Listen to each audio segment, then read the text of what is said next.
দেখো, আজকে হচ্ছে সোমবার। তো শুক্রবার থেকে আজ অবধি আমি এই গাড়িতে 7 লিটার তেল ভরেছিলাম। তো এখনও প্রায় লাল দাগ টিপ টিপ করছে, মানে তেল প্রায় শেষের দিকে। সো সব দিক দিয়ে কিন্তু অ্যাপাচি 4V কিন্তু বেটার।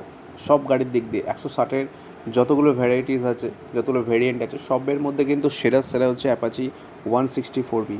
বাট যেটা সব থেকে একদম তোমাকে ডিসঅ্যাপয়েন্টেড করবে সেটা হচ্ছে এর মাইলেজ। এর মাইলেজ সত্যি কথা বলতে খুবই খুবই খুবই কম। 35 থেকে 36-এর বেশি কিন্তু তুমি মাইলেজ পাবে না। দেখো, আমি কিন্তু আরবান মোডই চালাচ্ছিলাম, আমি কিন্তু স্পোর্ট মোড বেশি ইউজ করিনি, আমি আরবান মোডই চালিয়েছি।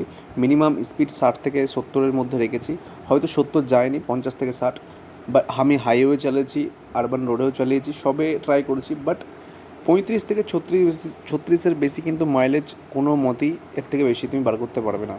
সো এটা হচ্ছে একটা ডিসঅ্যাপয়েন্টেড তোমাকে যেটা করবে। বাদ বাকি দেখতে পাচ্ছ এর লুক, ডিজাইন সব দিক দিয়ে কিন্তু সেরা সেরা।